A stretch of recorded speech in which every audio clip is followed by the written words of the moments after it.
अरे बहू, मर गई क्या? अंदर किचन में से आवाज आई। जिंदा हूँ माँ जी। तो मेरी चाय अभी तक क्यों नहीं आई? मैं कब से नहा धोकर बैठी हूँ। अभी लाई माँ जी, जल्दी लेकर आ। साथ पकौड़े भी लेकर आई। तभी सास कहती है, अरे तेल खिला खिलाकर मारेगी क्या बहू? कोई बात नहीं माँ जी, मैं वापस ले जाती हूँ। रहने दे, अब ले ही आई है तो खा लेती हूँ। सास पकौड़े उठाती है और खाने लगती है। तभी कहती है, छी, कैसे बकवास पकौड़े बनाए हैं। तुझे तो खाना बनाना भी नहीं आता। बहू कहती है, माँ जी, मुझे थोड़े काम हैं, मैं अभी आती हूँ। तभी बहू के पीछे से छुपकर देखती है। सास बड़े चाव से पूरे पकौड़े की प्लेट खत्म कर देती है। बहू मुस्कुराती है और अपने काम पर लग जाती है। दोपहर के खाने का वक्त हो गया। सास चिल्लाई, बहू सुन रही है? क्या कुछ खाने को देगी या भूखी? बहू कोई जवाब नहीं देती। सास एक और आवाज को खिचड़ी पकड़ा देती है। सास कहती है, ये क्या मरीजों वाला खाना दे रही है? कुछ अच्छा नहीं बनाया क्या तूने?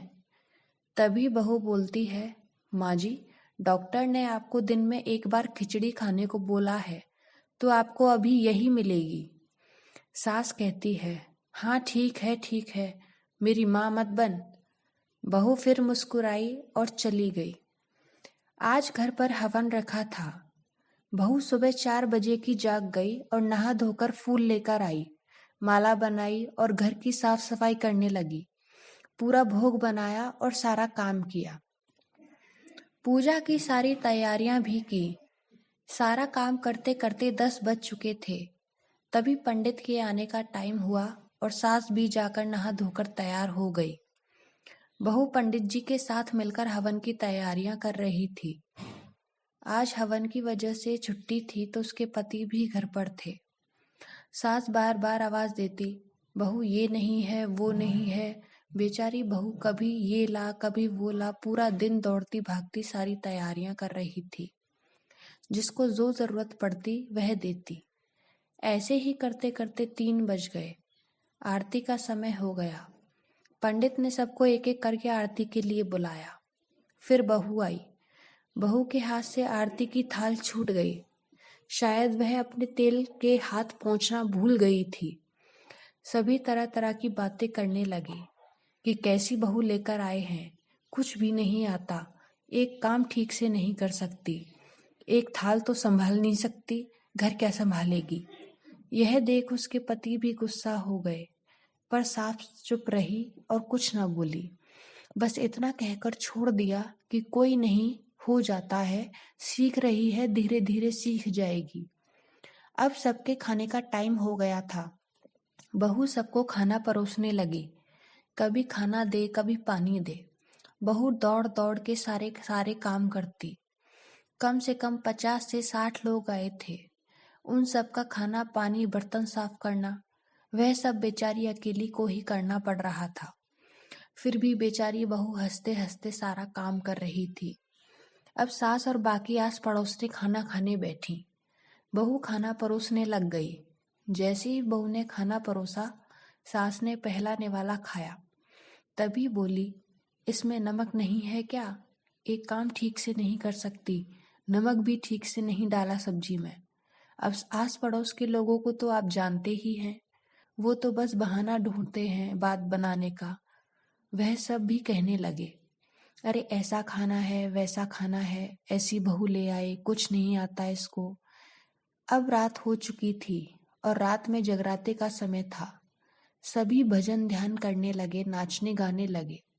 तभी बहू भी स्टेज पर एक आध गीत गाने के लिए चढ़ गई और सास चिल्लाते हुए बोली, अरे बहू, नाचना गाना नहीं आता तो आजा वापस, मेरी नाक मत कटवा देना।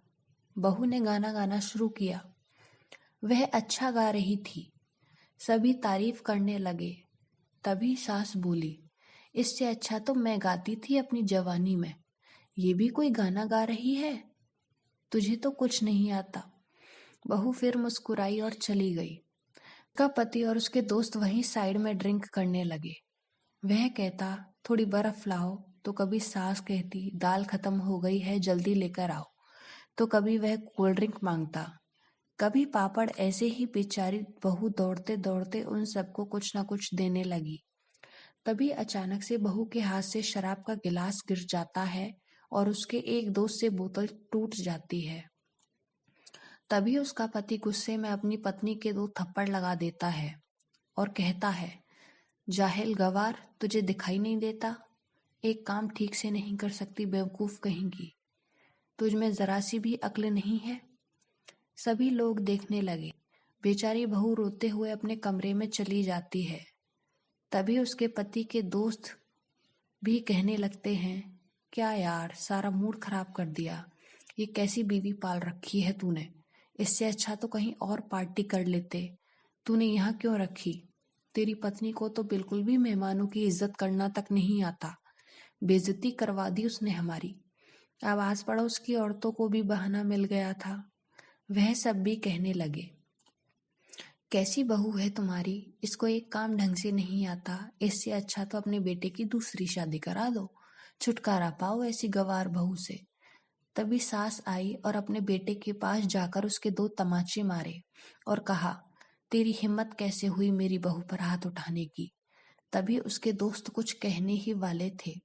तभी सास ने उनकी तरफ घूरते हुए देखा और कहा, तुम लोगों को पता है आज पूजा है और तुम यहाँ पर शराब पीने आए हो? यही संस्कार दिए हैं तुम्हारे माँ बाप ने तुम्हें? उसके दोस्त चुप रह गए।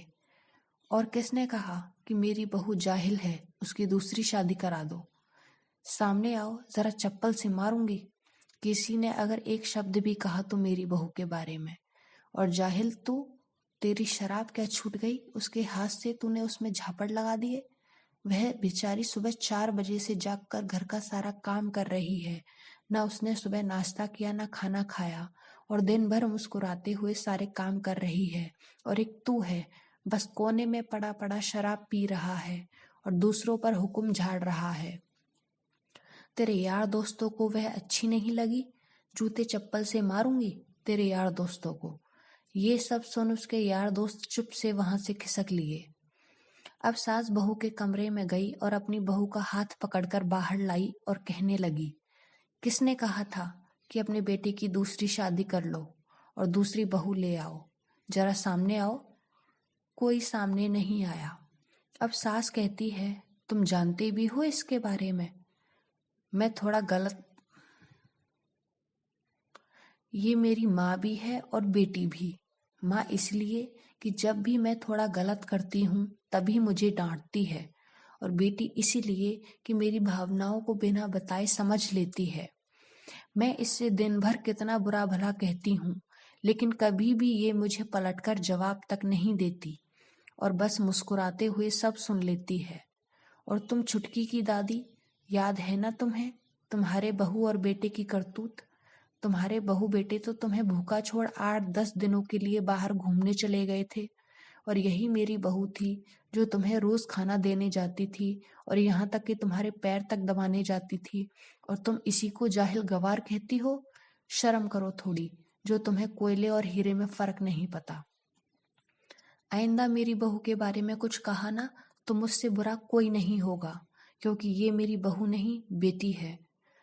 बहू रोती हुई अपने कमरे में चली गई और सास उसके पीछे पीछे खाने की प्लेट लेकर गई। बहू बोली, माँ जी, आप लेकर क्यों आई? मैं ले लेती।